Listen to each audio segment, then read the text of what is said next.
Les chercheurs, à votre avis, c'est quelle gamme d'âge, quelle tranche d'âge? Entre 40 et à partir de 40 ans. Pourquoi avoir choisi la perruque?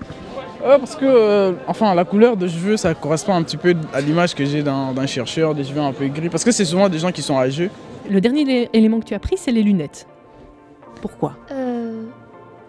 Parce qu'ils sont souvent vieux. Enfin, l'image que j'ai en tête, c'est quelqu'un qui est beaucoup. Quand on me parle d'un chercheur, j'imagine déjà quelqu'un qui est à un âge un peu avancé, quoi. Pour être chercheur, faut avoir fait un doctorat, non, pour être chercheur?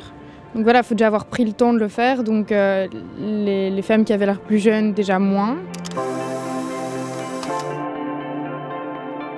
Donc un chercheur aurait des cheveux blancs. Bon, la dernière fois que j'ai vérifié, je n'avais pas encore de cheveux blancs. Hein, ce serait dommage hein, pour un chercheur de 30 ans.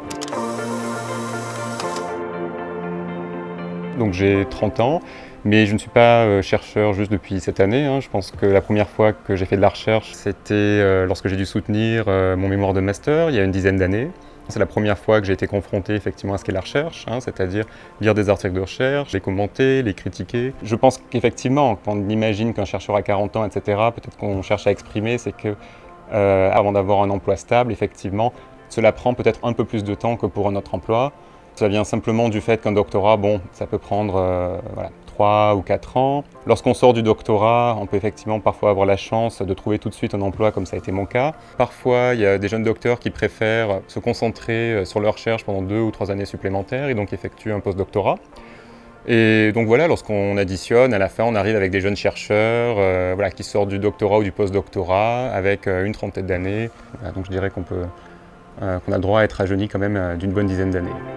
Et puis, je veux dire, il ne faut pas avoir non plus l'âge du chercheur comme un attribut négatif. Hein. Je veux dire, la recherche, c'est avant tout un échange, c'est la collaboration entre chercheurs. On a beaucoup à apprendre des chercheurs qui sont plus âgés. Je pense qu'eux aussi, parfois, ont un peu à apprendre des jeunes chercheurs qui sortent du doctorat, qui arrivent avec plein d'enthousiasme, une connaissance de la recherche qui est très récente, de nouveaux outils pour effectuer cette recherche, etc.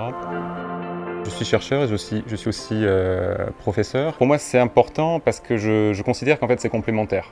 À partir du moment où on fait de la recherche, à partir du moment où on essaie un petit peu de repousser les limites de la connaissance, ce qu'on a envie de faire immédiatement après, c'est de pouvoir les transmettre. Hein, et ça, c'est ce qu'on va faire à travers l'enseignement.